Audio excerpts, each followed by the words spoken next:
Primero que hay que aclarar algo que decía el ministro, es que hoy día existe la posibilidad de controlar la identidad de menores de 18 años y de registrar sus mochilas, de registrar sus vestimentas, pero lo que exige la ley es que haya un indicio. Claro, con sospecha.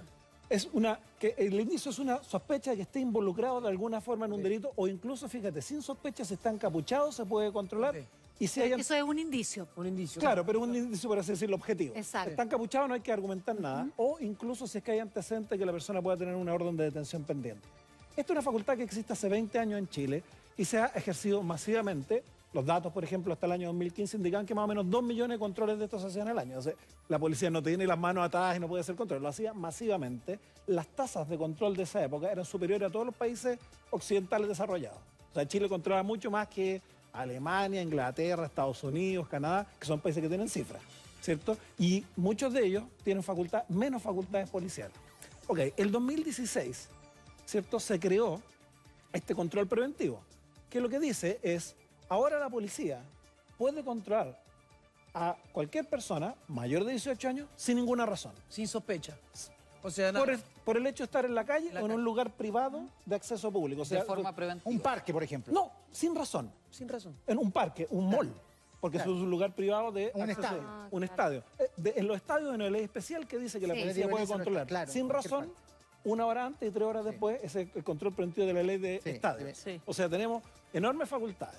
Ok, ¿qué se dijo? ¿Por qué se dictó esta ley? Se dijo no, porque hay muchas órdenes de detención pendientes y esta vía va a permitir capturar las órdenes de detención pendientes. Ya. Y como generó gran polémica, porque esto es una facultad desconocida en el derecho comparado. Por ejemplo, en Estados Unidos se ha decretado inconstitucional cosas menores que esto, porque lo que se considera legítimo y a un niño uno lo puede, ¿cierto?, revisar y todo, porque hay una sospecha, esto justifica el actuar policial. El problema cuando no hay sospecha es que yo no tengo cómo reclamar, ¿cierto? Porque si yo voy en la calle y me detienen y yo considero que es injusto, ¿cierto? Yo digo, bueno, voy a un juez y tienen que probar el indicio y si está el indicio, ok, y además el indicio es poquito, ¿cierto? O sea, ver a alguien que está haciendo algo raro es un indicio. Pero ahí ocurre otro fenómeno que en el fondo, claro, en ese sentido las policías trabajan como ministro de fe. ¿A quién le va a creer el juez? Entonces al final uno dice, chuta, qué arbitrario, pues, porque no pueden detener porque se le ocurrió. No, y de hecho, fíjate, el porcentaje de casos en que estos controles son decretados ilegales, los controles con indicios, es irrelevante estadísticamente. Perfecto.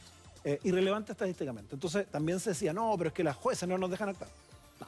Acumulado, yo hice las proyecciones, soy el único que ha trabajado con datos más o menos serios en este país, en este tema. ¿Qué dicen esos datos en concreto? Que en esa época, cuando hice esta medición, más o menos la proyección, que del total de controles de estos con indicios, un 0.0036, entre un 0.0036 y 0.072 se decretaban ilegales. Es decir, nada, porque uno comprenderá que hay casos en que la policía se equivoca, ¿cierto? O sea, la policía no es perfecta y lo hemos aprendido. Entonces, déjame terminar con el círculo.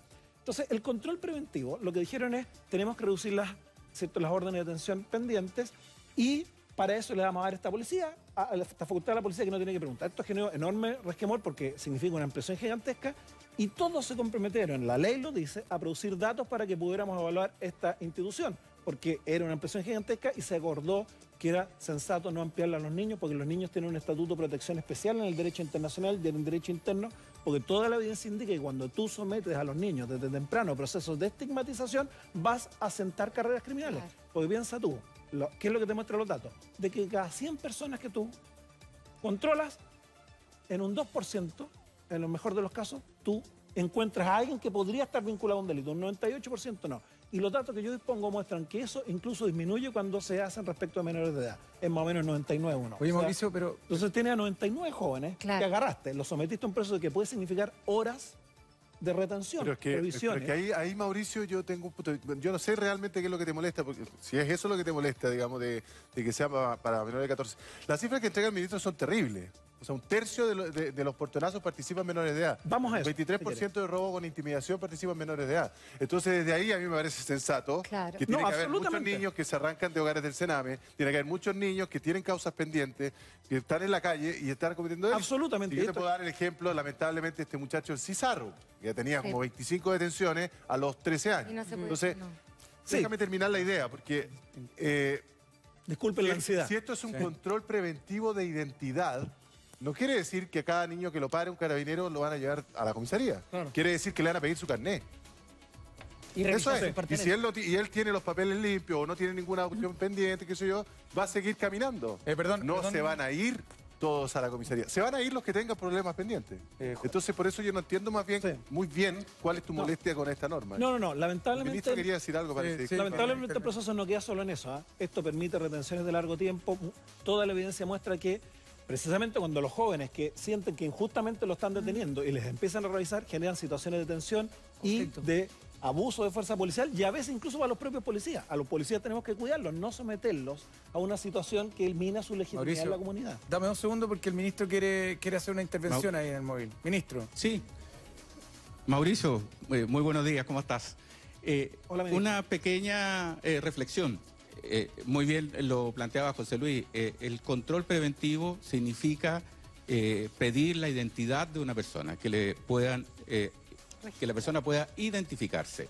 Aquel que no tiene cómo identificarse ni puede identificarse sigue un procedimiento de algunas horas para efectos de que pueda lograr la identidad. Y si logra la identidad y no tiene ninguna situación judicial pendiente, se termina el procedimiento. Por otra parte, en el tema de los indicios, hay y sabemos que presenta una dificultad la prueba de que la persona esté bajo indicios de cometer o estar preparando la comisión de un delito. Pongo un ejemplo que fue muy emblemático el año pasado, lo que ocurrió en San Antonio, en el Juzgado de Garantía San Antonio, donde fue controlado 2 personas que iban en un automóvil y que iban con un verdadero arsenal, que después se quedó comprobado que eran narcotraficantes, y el juez decretó que no habían indicios suficientes y quedaron inmediatamente en libertad porque no comprendió ni asumió la interpretación de Carabineros. Por lo tanto, lo que buscamos es avanzar en esta materia a efectos de facilitar este control de identidad preventivo, a efectos de que la persona que lleva su cédula de identidad o que tiene cómo identificarse, usted lo pueda hacer y nada va a temer de ello.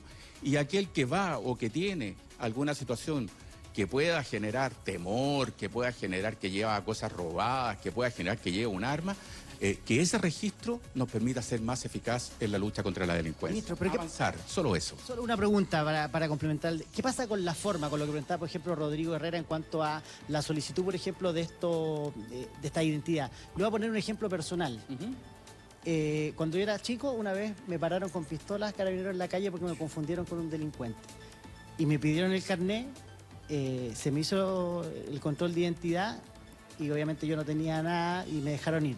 Pero el trauma que me significó a mí como menor de edad ¿eso se puede evaluar de alguna vez? Sin duda alguna. ¿Hay algún protocolo? Sí, ahí claramente. La forma es lo que puede marcar la diferencia entre que un niño se desvíe el camino o se mantenga. Claro, Simón, ahí claramente hay un error en el procedimiento policial y gracias a Dios una confusión. Sí, Así que claramente un error. Con el propio Mauricio, que él nos ha ayudado mucho y fue parte de la comisión que preparamos los proyectos de ley para modernizar nuestras policías. Trabajamos mucho y están los proyectos de ley. Establecer mecanismos eficaces, sistemas de control de las actuaciones policiales y de denuncia, tanto internas de Carabineros como externas, que se puedan conocer, que se sepan cómo se están desarrollando, que se sepa su resultado, que sean informadas públicamente. Entonces, estamos trabajando muy fuerte, tanto en proyectos de ley como en acciones con la policía para mejorar las fiscalizaciones y los controles, que el policía sepa que debe actuar de acuerdo a la ley y que si no lo hace va a ser controlado, fiscalizado y sancionado. Ministro, pero que eso no nos evite no darle atribución a Carabineros para la seguridad y el combate a la delincuencia. Muy cortito.